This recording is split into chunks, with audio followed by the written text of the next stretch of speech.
Okay, good evening, everyone, and thank you for joining us for this webinar.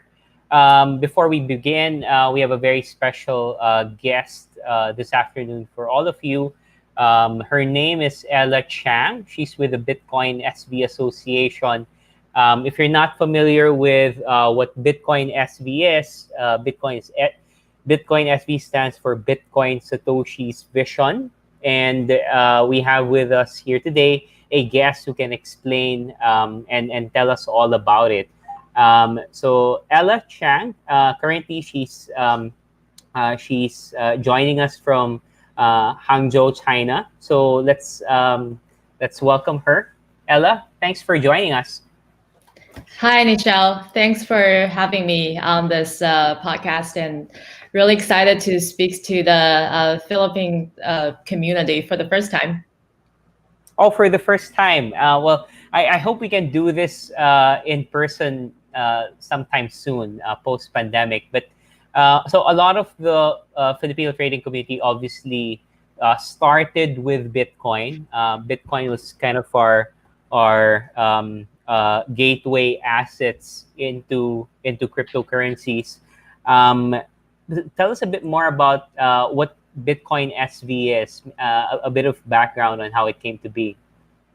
Yep, for sure.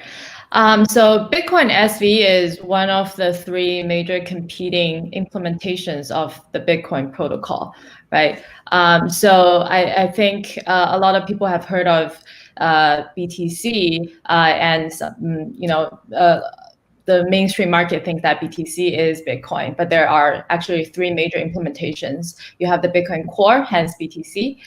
There's Bitcoin Cash, and till 2018, November 2018, we have Bitcoin SV, Bitcoin Satoshi Vision. So major implementations of the Bitcoin protocol, we have to go back into the big block and small block debate back in the days before Bitcoin SV was even born, right? So the first major split of Bitcoin, the BTC and Bitcoin Cash, happened because there's a group of people, mostly represented by miners, who want to increase the Bitcoin block size of the protocol, whereas the other group, developer group, want to maintain the block size cap as 1 MB.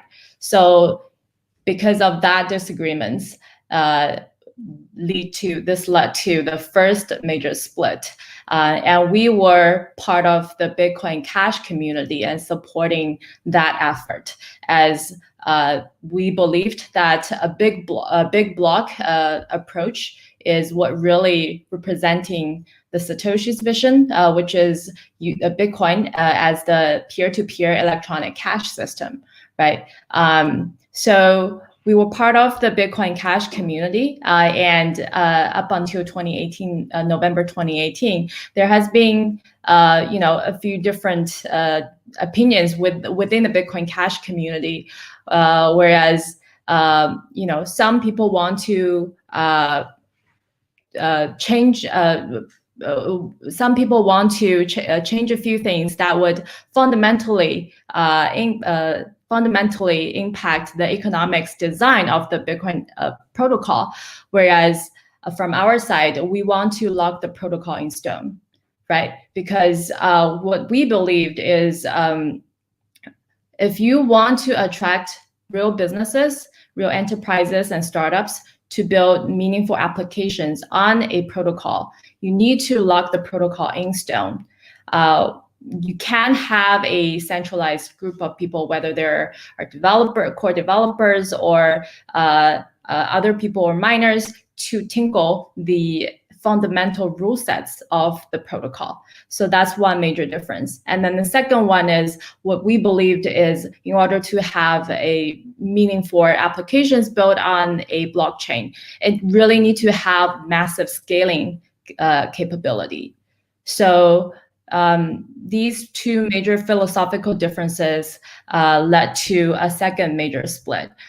So Bitcoin SV or BSV is the new ticker symbol of this token, but it really representing the original protocol that closely representing what Satoshi vision or what the white paper set out to be as Bitcoin. Mm-hmm. Thank you for sharing that. Obviously, I have a lot of questions about it, but I guess I'll start with Satoshi's original vision for Bitcoin. I guess it wasn't at the time, like it wasn't envisioned to be a slow currency or something that moves from $10,000 a day to 20 the next, or something that forks every year. He did want a electronic peer-to-peer cash system, right? Yep, exactly. It says on the title, right? A Yeah, peer-to-peer electronic cash system.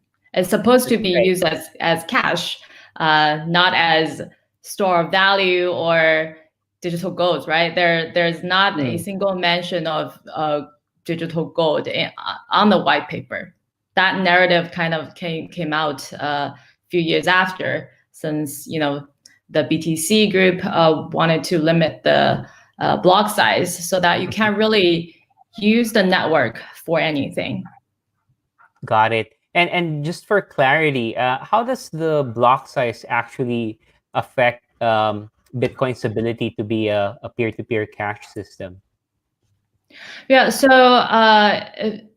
if we look at the Bitcoin Cash days, Bitcoin Cash actually raised the block size capacity to 35 megabytes, which is much better compared to BTC network's capability. But if you want to actually use that to facilitate global payments transactions or more to support data use cases, 32 megabytes is far from enough to support such transaction volumes. So what BSV did after the hard fork was, first, we raised the block size limit from 32 megabytes to 128 megabytes.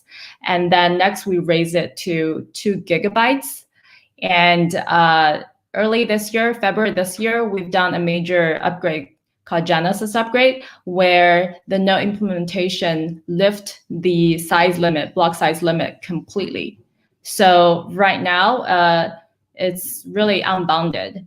The scaling is really unbounded. It's really up to the miners and market participants to decide what soft cap that they want to implement on based on their own economics, right? So that really gives the power back.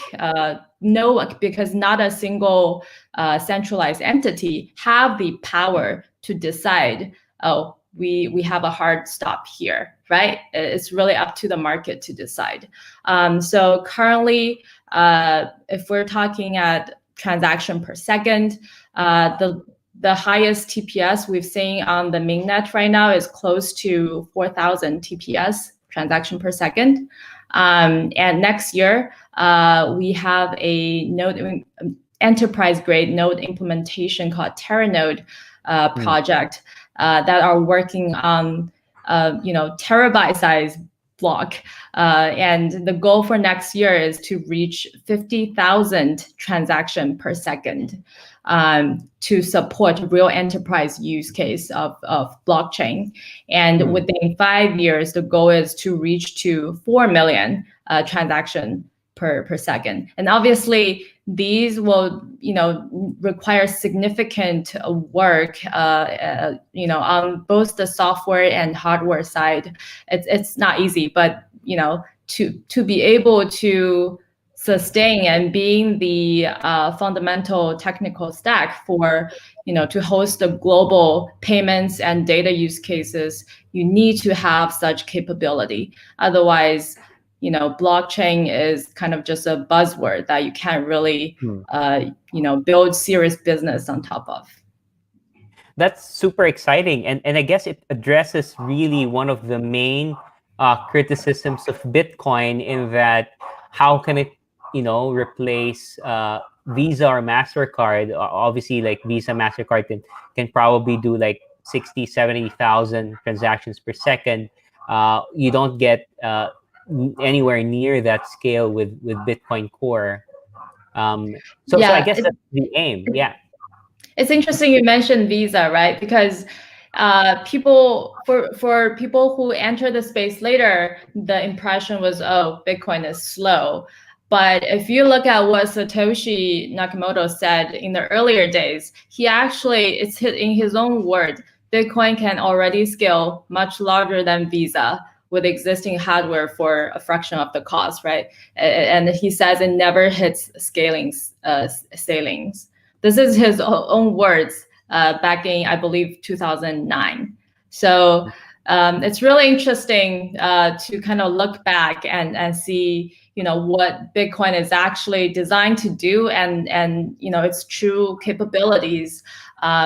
and what we're doing from Bitcoin SV side is we're really here to restore back to its original version and unleash its full potential.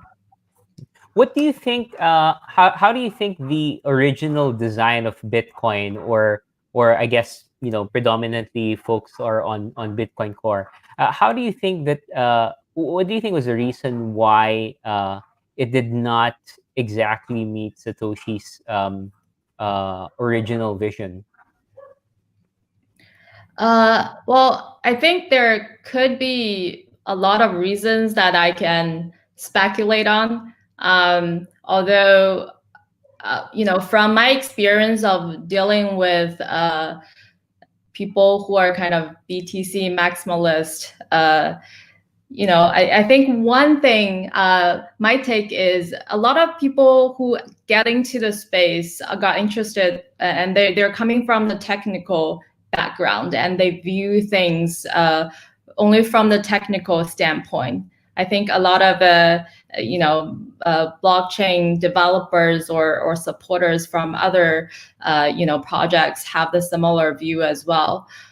So one thing that they're missing, and me too, like when I first got into the space, I also missed that perspective, is the economics. What makes Bitcoin work, or what makes blockchain network work? Economics is a major part of the whole design. So when we look at what secures the Bitcoin network, some people said, oh, it's the hash rate or it's the cryptography, but fundamentally it's the economics that supports the Bitcoin network. And I think having trouble understanding that piece could be one of the reasons where you kind of lose sight of what's going on. Got it. And definitely, obviously, the Bitcoin community, I've interacted with them as well. They rarely agree on the same things. Do you see other, I guess, other sub communities either within the BCH group or the BTC core group breaking off again into the future? Do you see any particular need for a subset? You mean a subset for a different implementation, Yeah, I or? guess.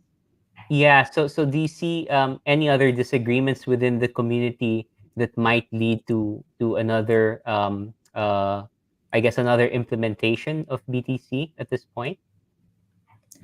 Well, we've seen a chain split of Bitcoin Cash just recently, right? In November.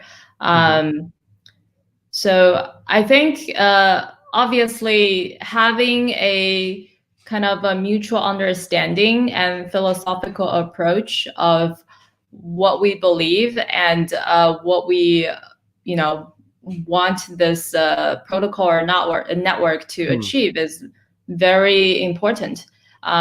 So within Bitcoin SV community, we believe that having a protocol locked in stone is extremely important to us, right? This is a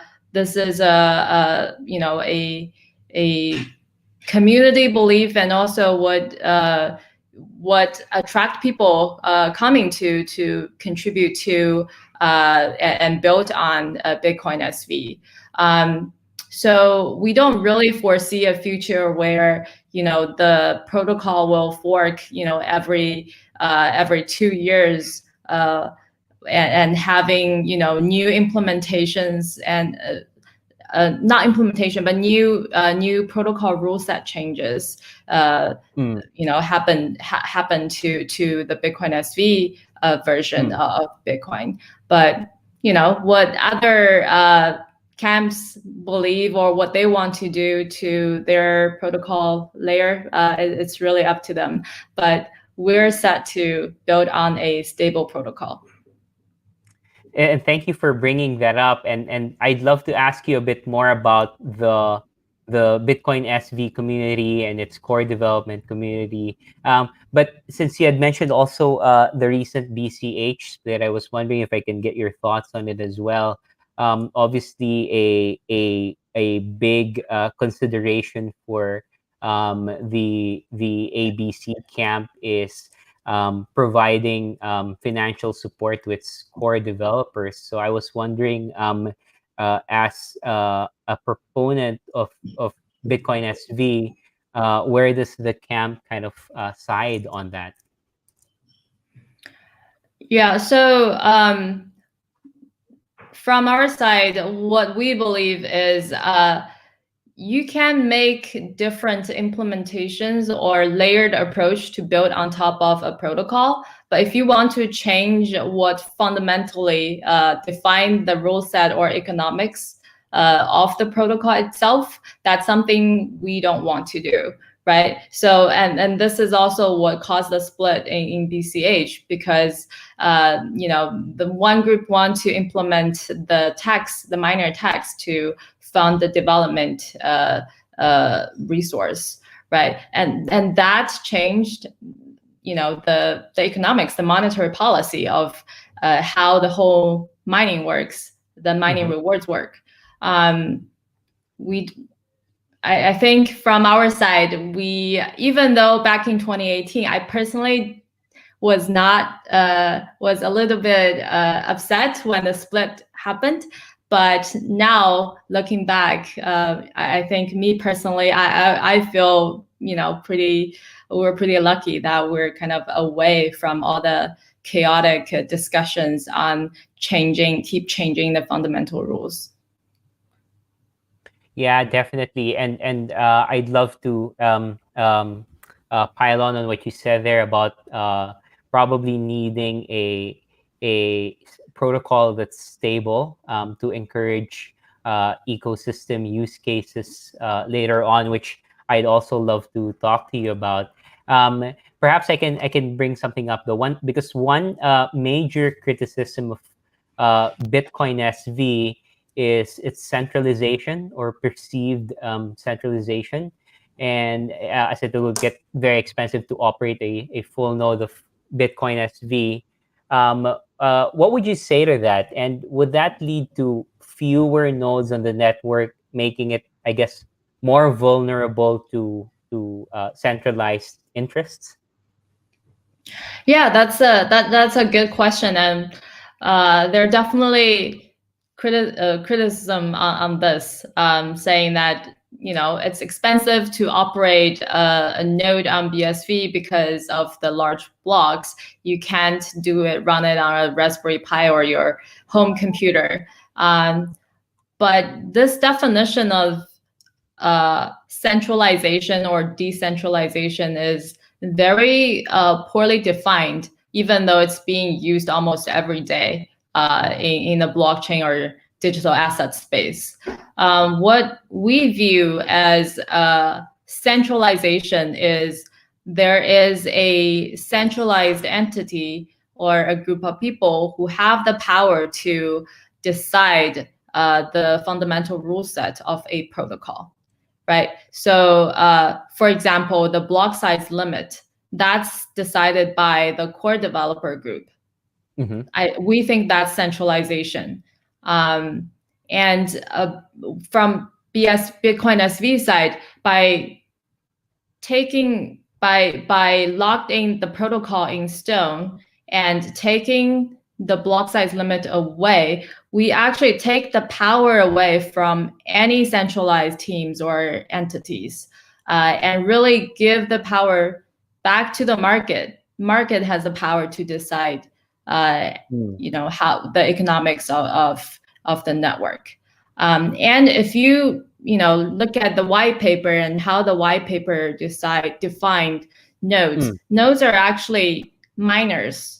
Right, nodes are the one that produce blocks, and for people who run, say they run the nodes for blockchain, they actually hashers. They participate some mining pool, right? That's right. So the mining pool itself is a node, not hashers. That's so right. So if you look at the Bitcoin BTC network, there's from time to time there's about 25 to 30 nodes producing blocks. And if you look at Bitcoin SV, we have 15 to 20 nodes producing blocks. So those are the nodes, not me at home, like running a node on my home laptop. So if you and the permissionless feature of Bitcoin network ensures that people can come and go, miners can come and go, right? So there is no centralization of power on any groups or any miners. No one can take control over the protocol or the network. Right, and it's great that you I guess tackled this idea of centralization on two levels there, because on the one hand, yes, there are core developers that kind of chart the protocol roadmap for Bitcoin, but by creating a protocol that is meant to sort of like set in stone a lot of the original principles, you kind of like take centralization power away from that group.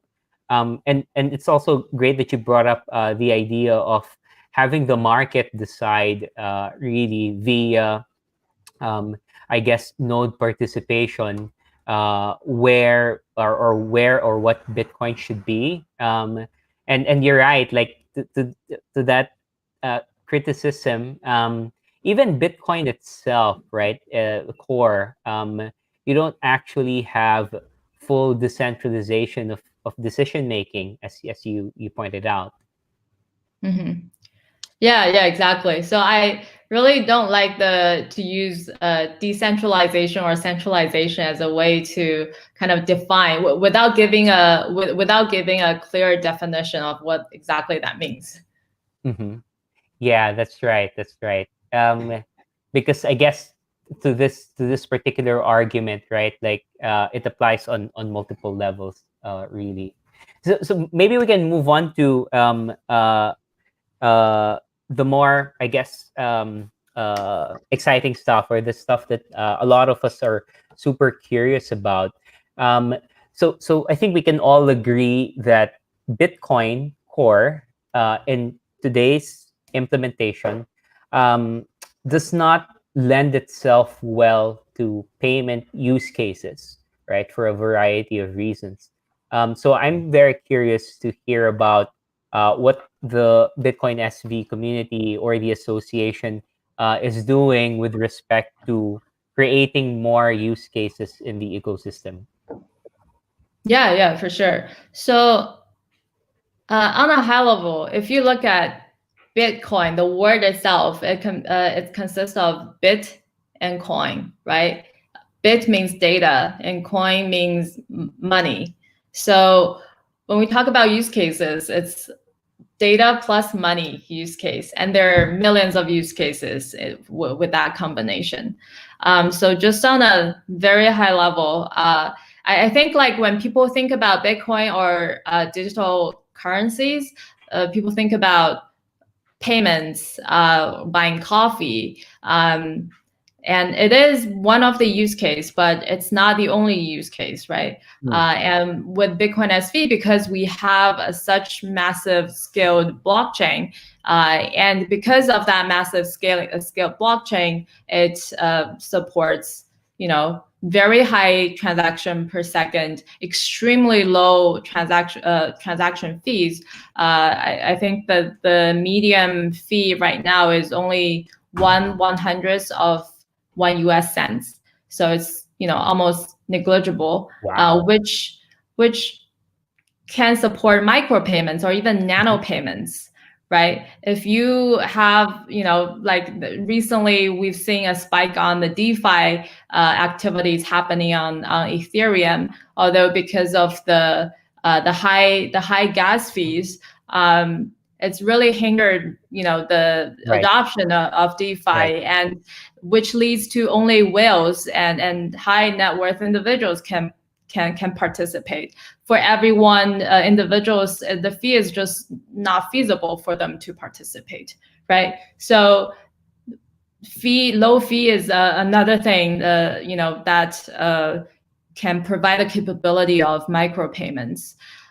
So if we look at the data from the data perspective, every day, every second, there is about 1.7 megabytes of data created every second per person this year.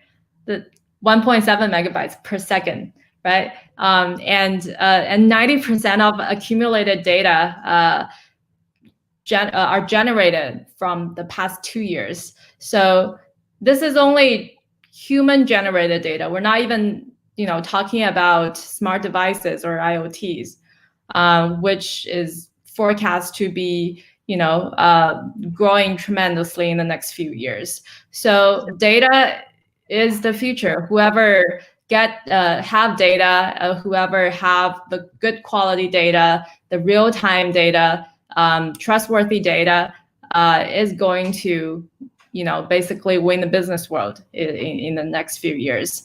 So our place is really in the data and money use case, right? But there are a lot of issues with the current data infrastructure. So I mean, we all know, like right now, if we look at the tech space, data are stored by or managed by these giant tech companies, Right. and for small, medium-sized enterprises, it's really hard for them to participate this new data paradigm shift that is happening, and they have to like piggyback to these tech companies, and because these are all kind of stored by one company, so there's single point of failure, right? And we've seen just way too many times the past few years in the US, in China, everywhere in the world where there's a data leak, and it's just getting, the more money companies are spent on data securities, and so-called preventing customer or user data privacy, the more incidences happened, right? So it's really causing a real issue with the current technical stack. And then monetization is also a major issue because these are kind of all owned by the giant tech companies. Right. They have the power to decide what the price would be. So there's not an efficient price, like data price, like finding mechanism that exists, right? So this is the issue, but also provides a tremendous opportunity for new technologies to coming. And in the future, like when we look at different IoT or different like big data AI use cases, there's going to be a lot of multiple entities participating in the data value chain. So how are they going to decide like who have the architecture control, who control the whole design? How do they make sure that the data is trustworthy and intact during the whole transmit, storage, exchange process? Like these are all kind of the issues that we believe that blockchain is able to provide solutions to, right? So I guess these are kind of very high level, but I just want to paint a picture of the kind of things that we're looking at, and the companies within the Bitcoin SV ecosystem are building middleware and application solutions to whether it's consumer B2C or B2B use cases too.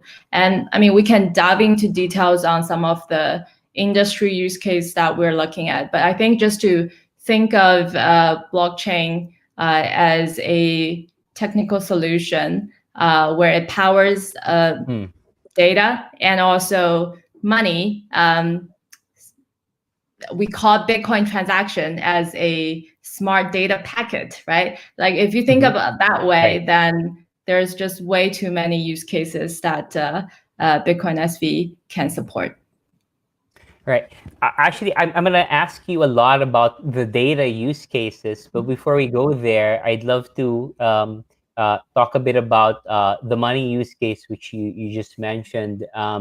And you touched on a number of very good things about, or not necessarily very good, but very insightful things about how some of the Ethereum use cases for DeFi and payments actually suffered from mining fees, sometimes going up to, I don't know, 5, 6, $10 per transaction effectively. Um, do you so I guess there's you don't see a scenario where transactions on Bitcoin SV can go up to such I guess such super expensive amounts. No, because the block size is unlimited, right? We have unbounded scaling capability. So the fees will only go down. And if you look at, the on-chain transaction data and follow the history, you just see the transaction volume just keeps going up, and then transaction fee keeps going down. It's all happening on-chain and data that people can go and verify. Okay, that's amazing. And I guess that's super relevant to a country like the Philippines, where we constantly have to make small, micro, nano payments to one another. Now, I want Yeah, to for talk a sure. bit about the data use cases that you mentioned. I imagine many of us have also seen the documentary Social Dilemma, and are a bit more concerned about the centralization of authority when it comes to controlling and also making money out of our data, basically personal data. Um, how is the Bitcoin SV ecosystem promoting solutions around that concern? Yeah, for sure.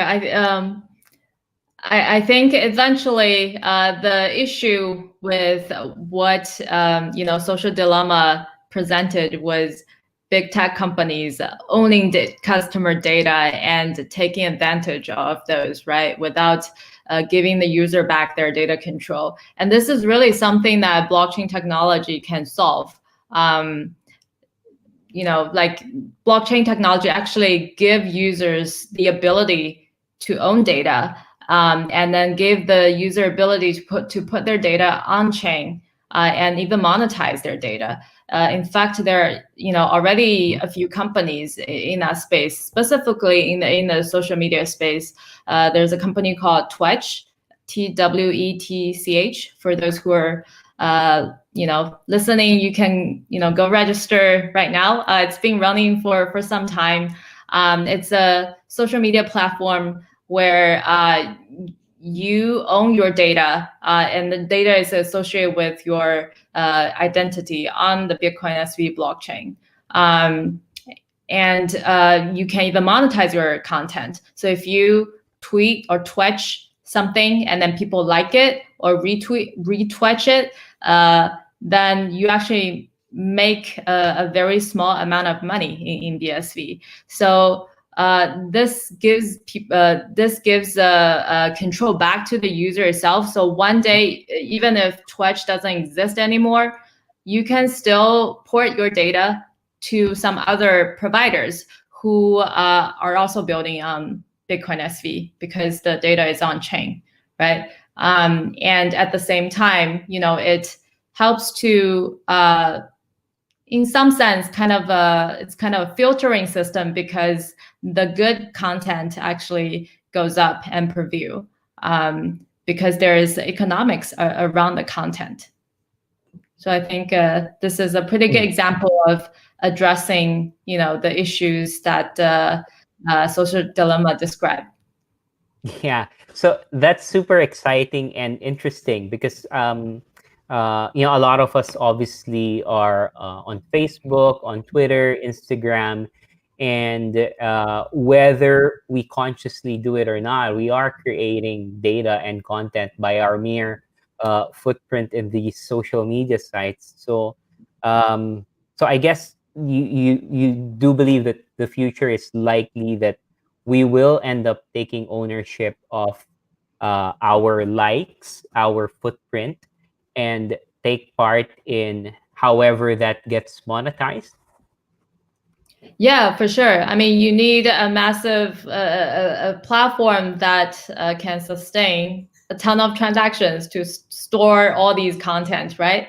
And Mm-hmm. you also need a network that's can facilitate internet native value transmission. And this is what Bitcoin is actually designed to do. Mm-hmm. Very interesting. So I will actually take one of the questions that came up earlier, which seems to be pretty relevant. Obviously, with IoT use cases, um, you will actually be capturing a lot of data. Um, do you think that I guess the bandwidth? Well, I guess the what's we can discuss both the um, internet infrastructure bandwidth, and also bandwidth of the protocol to handle these things. Would you care to comment? Yeah, for sure. So there are a lot of different ways for data to interact with the blockchain, right? You can, for very important data, you can actually store the metadata on chain. Um, Obviously, it's a little bit more expensive to do so. But if the data is really important, then there is value in doing that. And there will be companies, emerging to provide data management, data storage services for on-chain data.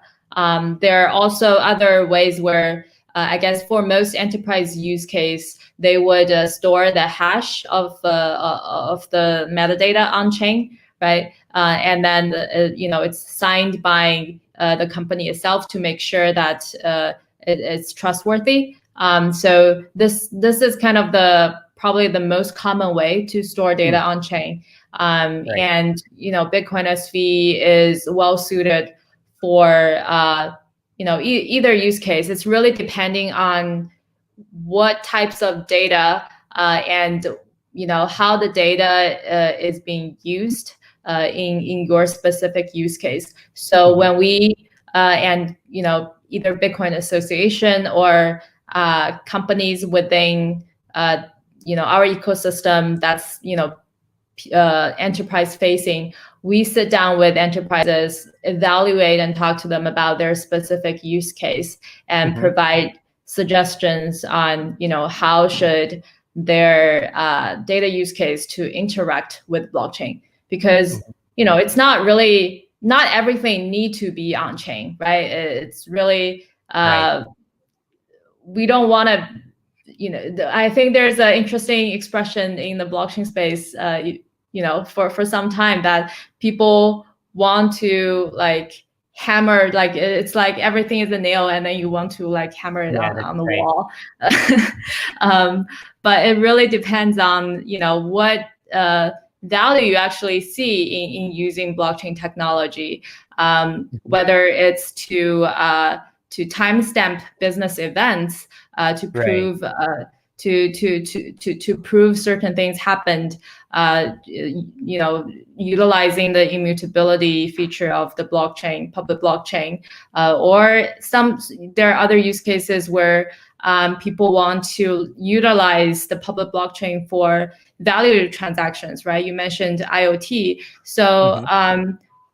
payments, you can't really do the data transactions on using with our IoT networks, but you can't really natively transact value or money, with machine to machine. So blockchain provides a great way to facilitate that transaction, where a payment is made between machines when certain events happen, right? And it doesn't have to be just BSV native payments, because in the Right. future you will have tokenized central bank-backed currencies, stable coins on the chain. So these are all great use cases for blockchain. That's super exciting then. So I guess in a nutshell, what we're seeing right now is a protocol that can handle high volumes of data, but there's also a lot of opportunity to expand data capacity through implementation, right? Like as you pointed out earlier, not everything needs to be on chain. And I guess that's been the experience of like a lot of enterprises looking at blockchain technology. They want to put everything on it. But maybe you're right. Like it's really the use cases that demand immutability and permanence and transparency that need to be there. Similar to, I guess, a lot of um,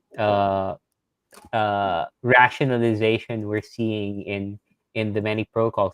So I want to touch on a bit about what you said around making payments. So basically, with central bank currencies eventually making it on chain, do you envision Bitcoin SV to be interoperable with these other chains? Yeah, I think from our experience dealing with speaking with enterprises or government agencies, I think over the years there has been certain narrative that if it's enterprise use case, maybe we should consider permissioned blockchain. We don't call this. We don't think those are real blockchain solutions, right? Because it's really just a distributed database. But there have been some tremendous work have been done to deploy certain enterprise or CBDC use case on permissioned DLT solutions, right? Although the main issue with that is you don't really have the immutability feature, since it's basically a private DLT, not a public blockchain. So we think that in the future there is going to be a migration or a hybrid approach of like a private and public blockchain, where certain things are implemented in a private DLT environment.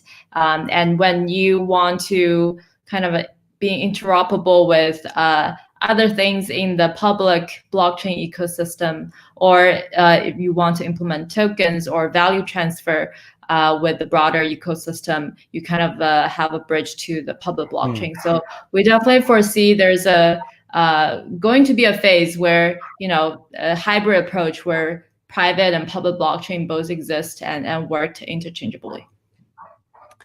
That's definitely a trend to look out for.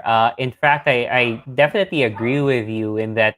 Okay, we're seeing a lot of enterprise use cases that at the onset, they think they need a private chain or a permission chain because obviously it's very understandable.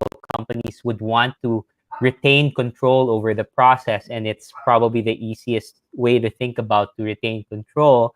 But I would actually, to your point earlier, I would actually also contribute a parallel scenario, right? Like back then, maybe when we were I guess storing photos or safekeeping photos, music, movies, our behavior would be to like put it in our shared or put it in our hard drives, just to make sure that we have it when we need it, that not everyone can steal it. But I guess in the same vein, we also grew accustomed to just relying on cloud services for storing these things. And maybe we should also be seeing enterprises behave that way in the future. Yep, for sure. There's also a fair amount of kind of education that need to be done, because from my experience, I think a lot of people still believes that there's privacy or permissioning issue with putting data on public blockchain, but it's just not true. There are ways to remain privacy, and there are very good ways. For example, from in Bitcoin SV, there is a network called MetaNet where it's a data structure on top of Bitcoin SV, where on-chain data is structured with this specific schema, and then you can actually grant access to data at the most granular level on-chain. So there are a lot of ways, like ZK Snark is another way to remain extremely private on public blockchain. But there are a fair amount of education that need to be done, and obviously a lot of work. It's a lot of work and implementations that need to be done by companies in the space. So yeah, I mean, in the future, I do foresee there's going to be more companies feeling comfortable building use cases and applications on public blockchain, since that's really, it requires resources to migrate certain IT infrastructure onto public blockchain and onto blockchain, any blockchain. And you only maximize the value if you're part of a bigger ecosystem, right? Yeah, that's absolutely right. There are a lot of cost advantages, scaling advantages in the long term for sure. But I guess we also have associations like yours, communities like yours, to thank for helping us advance that vision. And so I guess as we near probably the end of the session, I'd love to ask you about what you're doing around Southeast Asia. What might we anticipate from the protocol, certain use cases in Southeast Asia, or maybe even specifically the Philippines? Yeah, for sure. So I'm usually, even though I'm in China right now, but I'm usually based in Singapore and help Bitcoin Association with the Southeast Asia market. So a few use cases that we're looking at in Singapore and Southeast Asia specifically. Singapore is very, on the forefront of Smart Nation initiative. So that includes IoT, big data, extreme scale data analytics. So these are the things we are kind of looking at in the Singapore market. And obviously, financial services market is also one of the kind of active use case for blockchain technology that we are also speaking with players in this space. But my own sense on this is perhaps this would comes later, since it's usually kind of the most, financial services is kind of the most conservative industry that's willing to embrace new technology. But there are different, like central bank digital currency. Singapore is very advanced in that as well. But within the FI space, I think financial inclusion is a very good angle, especially with the Philippines market. There's actually a company based in Philippines that are kind of developing in stealth mode, addressing this specific use case, and they're actively building on Bitcoin SV as well, and hopefully we'll see some announcements in coming up next year in the financial inclusion space in Philippines. There's another company that based in Philippines and Singapore called Pixel Wallet. It's a BSV native wallet, but they're also developing a identity solution, on-chain identity solution. So users, whether you are a retail consumer or enterprise, you can now have an identity that's linked on chain, and you can use the wallet for different activities that you're doing with the wallet. So I think these, like the data, the IoT data, as well as financial services, are kind of the two main Mhm. focus that we're looking at in Singapore and the rest of Southeast Asia. Thank you for sharing that, and I'm personally very excited to hear more about the two companies you mentioned. I guess since they're in stealth mode, we're just gonna have to wait until the use cases become super clear to us. We're very grateful to have heard about these initiatives from you, um, and also again, we're super excited to hear about everything else that you guys are doing in this space in Singapore. Smart cities probably could benefit a lot from applying this re- high volume immutable secure protocol that's more aligned with the vision of Bitcoin's creator. So that said, thank you so much, Ella, for spending some time with us, and we hope to see you again soon. Yeah, thank you so much for having me, Michelle. And I hope that sometime next year we're able to meet in person in Philippines. Yeah, that's right. We're definitely looking forward to it. Thank you so much, Ella. Thanks. Thank you, everyone,